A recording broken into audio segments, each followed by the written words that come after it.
నేనెప్పుడు నెయ్యిని సీజన్ బట్టి అలాగే చాలా ఈజీగా తయారు చేసేస్తూ ఉంటాను. 10 నిమిషాల్లో వెన్నని తీసేసి పావు గంటలో మొత్తం నెయ్యి ప్రాసెస్‌నంతా చేసేస్తానండి. అలాంటిది చేజేతులారా ఇవాళ చేసిన మిస్టేక్ వల్ల మొత్తం బూడిదలో పోసిన పన్నీర్ అయిపోతుంది. చాలా బాధపడ్డాను.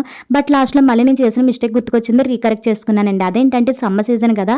డైరెక్ట్‌గా ఫ్రిడ్జ్‌లోంచి పాల మీగడ తెచ్చేసి మిక్సీ జార్‌లోకి వేసుకున్నాను. కూలింగ్ వాటర్ ఒక గ్లాస్ వేసుకున్నానో లేదో మా చిన్నోడొచ్చి "మమ్మీ నాకు ఫోను కావాలి ఇస్తావా? చస్తావా?" అని కూర్చున్నాడండి.